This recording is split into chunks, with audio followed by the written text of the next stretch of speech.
Engineering drawing is the language of an engineer. কথাটির অর্থ বা মানে কি? কথাটির অর্থ হচ্ছে ইঞ্জিনিয়ারিং ড্রয়িংই হলো একজন প্রকৌশলীর ভাষা। তার মানে যে ড্রয়িং জানে না সে ইঞ্জিনিয়ারিং ভাষায় কথা বলতে জানে না। ইঞ্জিনিয়াররা যখন কোনো যন্ত্রাংশ, বিল্ডিং, ব্রিজ বা যে কোনো গঠনমূলক ডিজাইন তৈরি করেন তখন সেটা ভাষায় না লিখে ড্রয়িং বা চিত্রের মাধ্যমে প্রকাশ করেন। আপনি যদি একজন প্রকৌশলী হতে চান অথবা ডিজাইন ও প্ল্যানিংয়ে দক্ষ হতে চান তাহলে আপনাকে এই ভাষা শিখতেই হবে। আর এই ভাষা শেখার সবচেয়ে জনপ্রিয় ও শক্তিশালী টুল হচ্ছে অটোক্যাড। আসসালামু আলাইকুম, আপনাদের সবাইকে স্বাগত জানাচ্ছি ডিজাইন ক্রাফট আইটি এর AutoCAD zero two hero Bangla tutorial সিরিজে। আমি রাকিব আছি আপনাদের সাথে।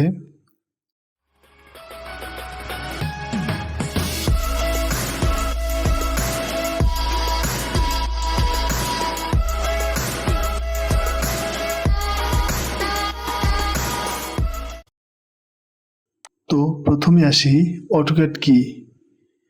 1982 সালে অটোডেস্ক ইনকর্পোরেট নামে একটি আমেরিকান প্রতিষ্ঠান বা আমেরিকান কোম্পানি অটোক্যাড তৈরি করে। এটি ছিল বিশ্বের প্রথম এমন সফটওয়্যার যা সাধারণত ডেস্কটপ কম্পিউটারে 2D ও 3D ডিজাইন করতে পারত। তার আগে ডিজাইন মানেই ছিল ড্রাফটিং বোর্ড, স্কেল, পেন্সিল আর অসংখ্য ঘাম ঝরানো রাত। অটোক্যাড এই প্রক্রিয়াটাকে করে তোলে ডিজিটাল, নিখুঁত, দ্রুত ও সহজ। বর্তমান বিশ্বের 100 কোটি মানুষের মতো পেশাজীবী আজ এই অটোক্যাড সফটওয়্যার উপর নির্ভরশীল। আমরা যারা ইঞ্জিনিয়ারিং সেক্টরে লেখাপড়া করি বা করছি, অটোক্যাডের নাম মোটামুটি কম বেশি সবাই শুনেছি বা জেনেছি। এই অটোক্যাডের ফুল মিনিং কি?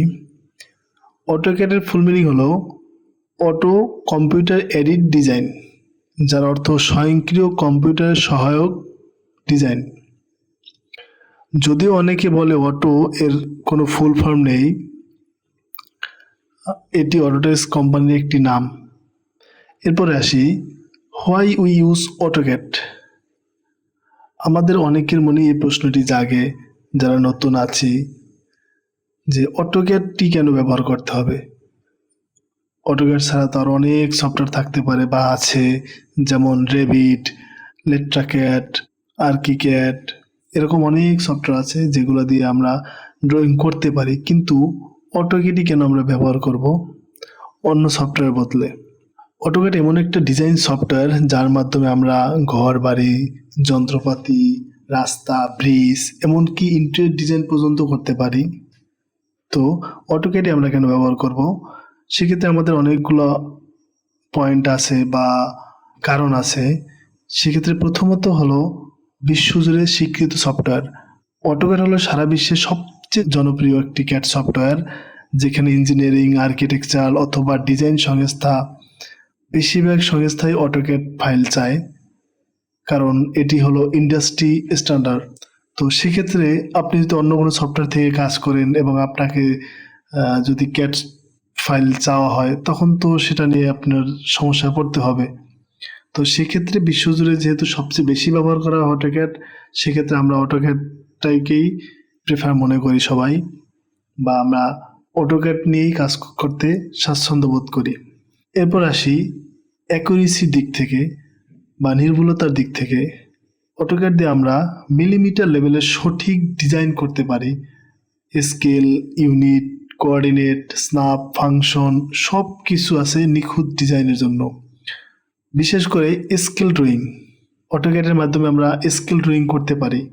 এরপরে যদি আসি স্পিড অ্যান্ড এফিসিয়েন্সি, মানে দ্রুত কাজ করার ক্ষেত্রে অটোক্যাড খুবই সহজ এবং আমরা খুব দ্রুত কাজ করতে পারি অটোক্যাড দিয়ে। তারপর যদি আসি 2D 3D, আমরা দুটোই অটোক্যাড থেকে করতে পারি চাইলে। যদিও আমরা বেশিরভাগ 2D করে থাকি, বাট কিছু ক্ষেত্রে আমাদের যদি 3D দরকার হয়, যেমন মেকানিক্যাল কিছু পার্টসে, ইলেকট্রিক্যাল কিছু পার্টসে 3D সিম্বল দেখানো হয়। তো সেক্ষেত্রে আমরা চাইলে অটোক্যাড থেকেই করে দিতে পারি, যদিও 3D অনেক ধরনের সফটওয়্যার আছে, যেমন ম্যাক্স, মায়া, রেভিট, স্কেচআপ, এরকম 3D অনেক সফটওয়্যার আছে। তারপর রিয়েল প্রজেক্ট ইন্টিগ্রেশন, অটোক্যাড সহজে ইন্টিগ্রেট করা হয়। যেমন আমরা চাইলে অটোক্যাড থেকে অন্য অনেক সফটওয়্যারে আমরা ফাইল ট্রান্সফার করতে মানে ফাইল মুভ করতে পারবো। যেমন যদি অটোক্যাড থেকে কোনো ফাইল এক্সপোর্ট করি, সেটা আমরা রেভিটে, ম্যাক্সে, স্কেচআপ, সলিডওয়ার্ক, অনেক আদার্স যত সফটওয়্যার আছে সব বেশিরভাগ সফটওয়্যার অটোক্যাড সাপোর্ট করে। এবং একই সাথে যদি বলি civil, electrical, mechanical, plumbing, layout বা আদার্স সব কিছু কিন্তু আমরা অটোক্যাডের মাধ্যমে করতে পারি। এই কারণেই আমরা অটোক্যাডকে বেছে নিব। আমরা সবাই অটোক্যাড নামটা শুনি, কিন্তু অটোক্যাডের প্রধান দুইটা ভার্সন আছে বা দুই ধরনের সফটওয়্যার আছে, সেটা হলো অটোক্যাড এবং অটোক্যাড এলটি। এবং এই অটোক্যাডের আলাদা আলাদা ভার্সন আছে, যেমন civil, architectural, electrical, mechanical, etcetera. তো অটোক্যাড এবং অটোক্যাড এলটি এই দুইটার ভিতরে পার্থক্য যদি আমরা বলি, অটোক্যাড হলো যেটা দিয়ে আমরা 2D 3D সব কিছুই করতে পারবো, এবং অটোক্যাড এলটি হলো অটোক্যাড লাইন টাইপ, মানে আমরা শুধুমাত্র 2D কাজ অটোক্যাড এলটি থেকে আমরা চাইলে শুধু 2D করতে পারবো, আমরা অটোক্যাড এলটিতে 3D করতে পারবো না।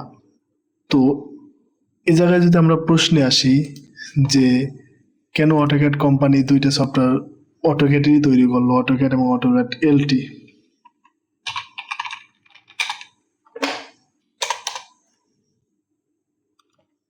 তো আমরা যদি তাদের ওয়েবসাইটটা দেখি,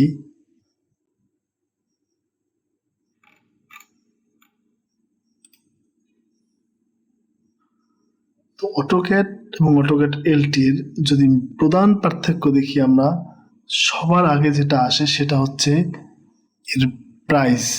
তো অনেকেই যারা বহির্বিশ্বে থাকে বা বাইরে যারা থাকে বা বাংলাদেশ ব্যতীত বেশিরভাগ দেশেই অটোক্যাড পারচেস করে তারপর ইউজ করতে হয়। যদিও বাংলাদেশে আমরা বেশিরভাগ পারচেস করি না, আমরা অন্য ইউজ করি, কিন্তু যেসব দেশে পারচেস করতে হয় বা সফটওয়্যার কিনে ইউজ করতে হয়, তো সেক্ষেত্রে যদি আপনার অটোক্যাডে 3D করার প্রয়োজন না পড়ে, আপনি শুধু শুধু $6,000 ইউজ করবেন অ্যানুয়ালি, মানে 3 ইয়ার্সে যদি বলি অ্যানুয়ালি $2,030, আপনি শুধু শুধু কেন ইউজ করবেন, মানে খোয়াবেন। তো সেক্ষেত্রে অটোক্যাড এলটি মাত্র $515। তো এই কারণেই দেখা যায় যে যাদের অটোক্যাড 3D করার দরকার নাই, শুধু 2D করলে হয়, যেন আমরা অটোক্যাডে 2D করি, 3D যদি আমরা করি না, সেক্ষেত্রে আমরা অটোক্যাড এলটি আমরা ইউজ করতে পারি চাইলে। তো এই কারণেই মোস্টলি অটোক্যাডের দুইটা প্রধান ভার্সন, অটোক্যাড এবং অটোক্যাড এলটি। এবং আরও কাজের সুবিধার্থে AutoCAD civil, architectural, electrical, mechanical এরকম বিভিন্ন ভার্সন তারা বের করেছে কাজের সুবিধার্থে। তো এর প্রধান সফটওয়্যার হচ্ছে অটোক্যাড। সবার মানে অটোক্যাড থেকে আপনি সব ধরনের কাজই করতে পারবেন। তো আমরা যে নতুন সিরিজটি শুরু করতে যাচ্ছি, আপনারা ইতিমধ্যে জেনেছেন AutoCAD zero two hero Bangla tutorial series. এই সিরিজে আমরা অটোক্যাডের একদম শুরু থেকে ধাপে ধাপে অ্যাডভান্স লেভেল পর্যন্ত শেখার চেষ্টা করব।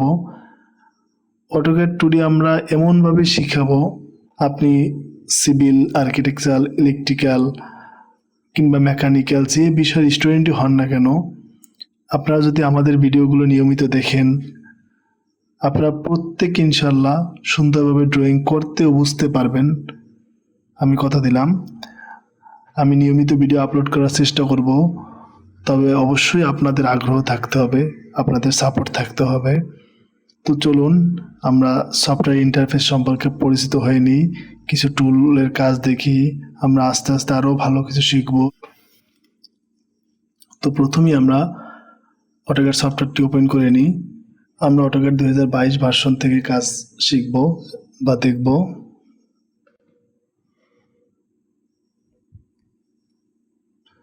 তো দেখুন, অটোক্যাড সফটওয়্যারটি ওপেন হওয়ার পর এরকম একটা ইন্টারফেস আসবে, যে জায়গায় 3টা পার্ট আছে। প্রথমত আসি, আমাদের সামনে প্রথম 3টা সেগমেন্ট দেখা যাচ্ছে। প্রথম সেগমেন্টটি হচ্ছে আমাদের নতুন ডকুমেন্ট ওপেন করা বা নতুন ডকুমেন্ট নেওয়া বা কোনো ডকুমেন্ট ওপেন করা। এরপরে মাঝখানে আছে রিসেন্ট কিছু প্রজেক্ট, আমরা রিসেন্ট যে কাজগুলো করেছি সেই প্রজেক্টগুলো এই জায়গায় থাকবে, এবং পরবর্তীতে আমাদের কিছু টিউটোরিয়াল বা সাজেশন থাকবে।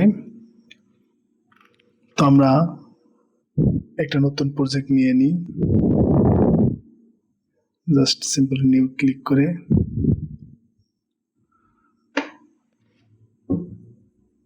তো আমরা এবার অটোক্যাড ইন্টারফেসের সাথে একটু পরিচিত হয়ে নিই।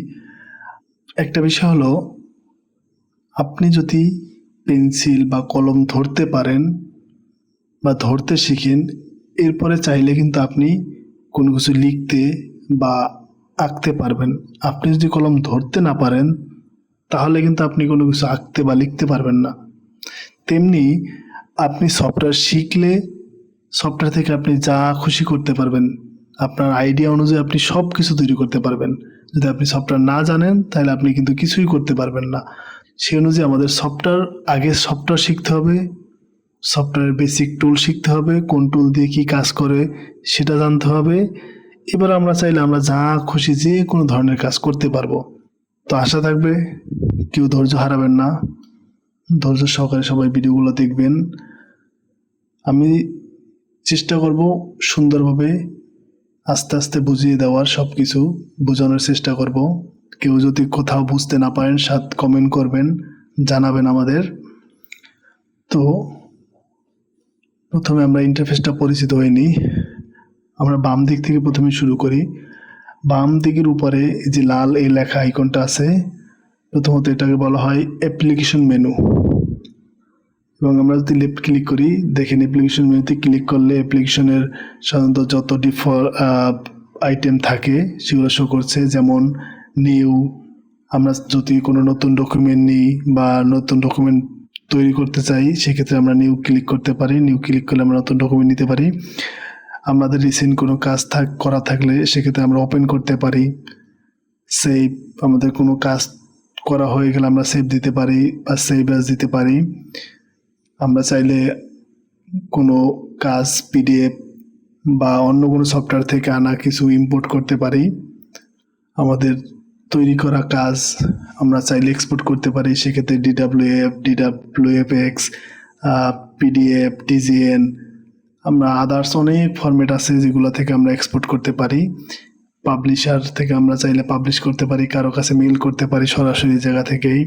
প্রিন্ট, আমরা কাজ করার শেষে অবশ্যই আমাদের প্রিন্ট করা দরকার হয়, তো আমরা জায়গা থেকে চাইলে প্রিন্ট করতে পারি। And utilities. তো এর পাশাপাশি আমাদের উপরে আছে কুইক অ্যাক্সেস টুলবার। সাধারণত সফটওয়্যার দ্রুত অ্যাক্সেস করার ক্ষেত্রে কুইক অ্যাক্সেস টুলবার ইউজ করা হয়। যেমন আমরা খুব দ্রুত কোনো ফাইল ওপেন করার ক্ষেত্রে, নতুন একটা ডকুমেন্ট নেওয়ার ক্ষেত্রে, সেভ করার ক্ষেত্রে, প্রিন্ট করার ক্ষেত্রে আমরা সিম্পলি এই জায়গায় ক্লিক করলে আমরা খুব দ্রুত এটা করতে পারি। আমাদের অ্যাপ্লিকেশন মেনুতে যাওয়ার দরকার হচ্ছে না। এরপর আসি, দেখেন একটা ড্রপ ডাউন বার আছে, চাইলে আমরা এই জায়গা থেকে আরও নতুন কিছু অ্যাড করতে পারি কুইক অ্যাক্সেস টুলবারে। এই অপশনগুলো আপনি চাইলে অ্যাড করতে পারেন, অথবা আপনার যদি জায়গা থেকে কোনো কিছু দরকার না পড়ে আপনি সেটা টিকমার্ক উঠিয়ে দিলে আপনার সেটা জায়গা থেকে চলে যাবে। এরপর আসি, মাঝখানে আমাদের সফটওয়্যারটার নাম আছে অটোক্যাড 2022, এবং আমাদের ড্রয়িং টাইটেল যেটাকে বলা হয় যে ড্রয়িং .dwg। আর একটা বিষয়, অটোক্যাডের ফাইল ফরম্যাট হচ্ছে .dwg। অটোক্যাড কাজ করে আমরা যে ফাইলটা সেভ দিব সেটা .dwg ফরম্যাটে সেভ হবে। এরপর আসে ডান পাশে ইনফো সেন্টার। আমরা এই জায়গা থেকে কোনো কিছু চাইলে সার্চ দিতে পারি, আমাদের সাইন আপ করতে পারি, আমাদের অটোডেস্ক অ্যাকাউন্ট যদি থাকে, অ্যান্ড ইনফরমেশন নেওয়ার ক্ষেত্রে আপনার এটা ইনফো সেন্টার বলা হয়। এরপরে যদি একটু এর নিচে যেটা আছে, এই টোটাল জায়গাটাকে বলা হয় রিবন। আমি এটা আবার একটু পরে আসবো। তো এরপরে আসি নিচে, এই যে জায়গাটাকে এটাকে বলা হয় ভিউ কিউব। ভিউ কিউব সাধারণত 3D কাজের ক্ষেত্রে ব্যবহার করা হয়, 2D কাজের ক্ষেত্রে আমাদের দরকার হয় না বললেই চলে, কারণ যেহেতু 3D ক্ষেত্রে থ্রি ডাইমেনশনাল কাজ করতে হয়, সেক্ষেত্রে আমাদের দরকার পড়ে। তো এর নিচে আছে নেভিগেশন প্যানেল, সাধারণত আই থিঙ্ক যারা এক হাত দিয়ে কাজ করে বা যাদের এক হাত নাই, তারা চাইলে তাদের কাজ করার সুবিধার্থে তারা চাইলে নেভিগেশন প্যানেল ইউজ করে কাজ করতে পারে। তো এরপরে যদি নিচে আসি, নিচে আছে স্ট্যাটাস বার। এই জায়গা থেকে আমরা যেমন অর্থ, স্ন্যাপ এগুলো অন অফ করে বিভিন্ন সুন্দর সুন্দরভাবে স্কিল ড্রয়িং কাজগুলো করতে পারি নিখুঁতভাবে। এরপরে আছে আমাদের একটা কমান উইন্ডো। কমান উইন্ডোতে আমরা যদি কোনো কিছু ইউজ করি, কোনো টুল লাইক লাইন, পলিলাইন, সেই টুলগুলোর গাইডলাইন সাধারণত কমান উইন্ডোতে আমাদের আসে এবং আমরা যে ইনপুটগুলো দিব সেই ইনপুটগুলো শো করে কমান উইন্ডোতে। তো এরপরে যদি আমরা আসি, নিচে আমাদের একটি মডেল ও দুইটি লেআউট ট্যাব বাই ডিফল্ট দেওয়া থাকে। তো আমরা মডেল ট্যাবের সাথে মডেলে আমরা সাধারণত যত আমাদের কাজগুলো আমরা মডেলে করব এবং আমরা প্রিন্ট সেট আপ করার জন্য আমাদের তো দেখা যায় অনেকগুলো পেজ হবে, সেক্ষেত্রে আমরা বিভিন্ন লেআউট 1 2 3 4 5 6 এরকম আলাদা আলাদা লেআউট আরও নিতে পারি। আমরা সেই লেআউটে গিয়ে প্রিন্ট সেট আপ করে একসাথে প্রিন্ট দিতে পারি। তো এর উপরে আসি, এই যে এক্স এবং ওয়াই অক্ষ যে একটা দেওয়া আছে, এটাকে বলা হয় UCS, that's mean user coordinate system.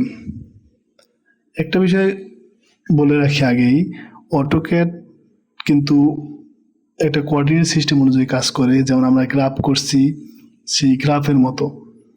আপনি যদি গ্রাফ ভালো বোঝেন তাহলে আপনি অটোক্যাডে মাউস ছাড়া আপনি কিবোর্ড এন্ট্রি দিয়েও কাজ করতে পারবেন, কারণ যে সেম 2D মানে আমরা যে গ্রাফ করছি, গ্রাফটা তো 2D এক্স এবং ওয়াই ভ্যালু থাকে। তো এই জায়গায়ও কিন্তু এক্স এবং ওয়াই ভ্যালু মানে দুইটি X dimension and Y dimension, 2 dimensional কাজগুলো করার ক্ষেত্রে। এরপরে যদি আমরা উপরে আসি, উপরে একটা আছে ভিউপোর্ট কন্ট্রোল এবং এর পাশেই আছে ভিজুয়াল স্টাইল। ভিউপোর্ট কন্ট্রোল আসলে কি? আমরা জানি একটা বস্তুর 6টা তল থাকে। তো তেমনি দেখেন, আমি যদি ক্লিক করি top, bottom, left, right, front and back, এই যে 6টা তল, আপনি কোন তল নিয়ে কাজ করবেন? এবং পাশাপাশি 4টা আইসোমেট্রিক আছে, SW, AC, NE এবং মানে south West, south east, north West. এবং যদি এগুলো 3D ক্ষেত্রে বেশি ব্যবহার করা হয় এবং আপনার ভিজুয়াল স্টাইল, আপনি কোন ধরনের স্টাইলে কাজ করবেন সেটা 3D ক্ষেত্রে দরকার পড়ে। তো উপরে আমাদের একটি স্টার্ট, যেটা আমরা হোম স্ক্রিন দেখেছিলাম সেটা, এবং পাশে একটা আমাদের যে কাজটা করতেছি আমরা, যে ড্রয়িংটার নাম থাকবে জায়গায়, এবং নাম আছে, আমরা চাইলে জায়গা থেকে আরো নতুন ড্রয়িং নিতে পারি। তো এরপর উপরে আসি আবার, যে আমাদের বলছিলাম যে এই টোটাল জায়গাটা আমরা রিবন বলি, সাধারণত রিবন বলা হয় আর কি। তো রিবনের ভিতরে আমাদের আছে home, insert, annotation, parameter, view, এগুলোকে বলা হয় সাধারণত tab. Home tab, insert tab, annotation, parameter, এগুলোকে ট্যাব বলা হয়। এবং এই ট্যাবের ভিতরে ড্র, মডিফায়ার, অ্যানোটেশন, এগুলোকে বলা হয় গ্রুপ। যেমন ড্র গ্রুপ, হোম ট্যাবের ড্র গ্রুপের আন্ডারে এই টুলগুলো আছে, যেমন লাইন, পলিলাইন, সার্কেল, এগুলোকে বলা হয় টুল। আমরা আরো সুন্দরভাবে শিখবো আস্তে আস্তে। তো আমরা দেখেন, লাইনের উপর আমি যদি মাউসটা জাস্ট রেখে দিই, আমাদের কিন্তু টিউটোরিয়াল সাজেস্ট করতেছে। এবং অটোক্যাড এমন একটা সফটওয়্যার যে আপনাকে প্রতি স্টেপে গাইড করবে, আপনি কেমনি কি করবেন, একটা লাইন কিভাবে অঙ্কন করবেন, একটা সার্কেল কেমনে আঁকবেন, কি করতে হবে আপনার, সেই গাইডলাইন কিন্তু অটোক্যাড নিজে দিয়ে দিচ্ছে। তো আমি যদি একটা লাইন নিয়ে জাস্ট ক্লিক করলাম, দেখেন আমাকে কি বলছে, স্পেসিফাই ফার্স্ট পয়েন্ট, মানে একটা লাইন আঁকার জন্য আমার মিনিমাম 2টা পয়েন্ট দরকার। তো আমি আমাকে বলছে প্রথম পয়েন্টটা তুমি পিক করো। প্রথম পয়েন্টটা পিক করার পর দেখেন বলছে স্পেসিফাই নেক্সট পয়েন্ট, তুমি পরবর্তী পয়েন্টটা ক্লিক করো। এবং এই জায়গায় দেখেন আন্ডো লেখা আসছে, তার মানে আমি চাইলে ব্যাক করতে পারি। আমি যদি পরবর্তী পয়েন্টটা ক্লিক করি এবং এবার দেখেন চেঞ্জ হয় না, যদিও আন্ডো, আমার বলছে আবার নেক্সট পয়েন্ট যদি আমি চাইলে দিতে পারি, দিলাম। এরপর দেখেন একটা ক্লোজ কথা আসছে, এবং আমি যদি ক্লোজ দিই, দেখেন একটা বাউন্ডারি অবজেক্ট তৈরি হয়েছে। তো কি হলো, একটা লাইন তৈরি করার ক্ষেত্রে আমাদের যেমন 2টা পয়েন্ট দরকার, তেমনি একটা বাউন্ডারি অবজেক্ট করার ক্ষেত্রে আমাদের 3টা লাইন দরকার বা 3টা পয়েন্ট দরকার। তো আরেকটা বিষয় হচ্ছে আমাদের কিবোর্ডের একদম লেফট উপরের কর্নারে যে ইএসসি বাটনটা আছে, সাধারণত এটা কমান্ড ক্যান্সেলের জন্য কাজ করে। যেমন আমি যদি এটা লাইন নিই, দেখেন আমার মাউস যদি আমি ক্লিক করি, দেখেন আমি কিন্তু আর আমার মাউসটাকে আমি ছাড়াতে পারছি না। তো আমি যদি স্কিপ বাটন চাপি, আমার কমান্ডটা ক্যান্সেল হয়ে যাবে। এবং আমরা এটাকে ডিলিট করতে চাইলে সিম্পলি আমরা লেফট ক্লিক করে বামের দিকে ড্র্যাগ করব এবং ডিলিট চাপ দিলে আমরা ডিলিট হয়ে যাবে এটা। যদি এটা আমি আরও ভালোভাবে শিখাবো, আরও আছে আমাদের আস্তে আস্তে। আরেকটা বিষয় বলে রাখি, আমাদের রিবনে যে মিনিমাইজ টু প্যালেট বাটনটা আছে, এই যে বাটনটা ইউটিউবের মতো দেখতে, অনেকের ভুলবশত ক্লিক পড়ে যায়। লাইক এরকম ক্লিক পড়ে গেলে দেখেন আমার রিবনটা কিন্তু হারাই যাচ্ছে, আস্তে আস্তে রিবনটা হারাই গেছে। তো অনেকেই এটা হারাই ফেলে এবং পরবর্তীতে আর খুঁজে পায় না বা কি করবে বুঝতে পারে না। তো সেক্ষেত্রে আপনি জাস্ট এই জায়গায় সিম্পলি একটা ক্লিক করলে আপনার এটা শো করবে, অথবা আপনার এই সাইড ড্রপ ডাউনে ক্লিক করে সাইকেল থ্রু অল ক্লিক করলে আপনার রিবনটা সামনে শো করবে। তো আজকের পর্ব এই পর্যন্তই। আমরা নেক্সট পর্বে অটোক্যাডের টেমপ্লেট এবং কিছু টুলের কাজ দেখব। আজকের এই পর্বে যদি কারো কোনো সমস্যা থাকে বা পর্বটি কেমন লেগেছে অবশ্যই কমেন্ট করে জানাবেন। ধন্যবাদ সবাইকে। আসসালামু আলাইকুম।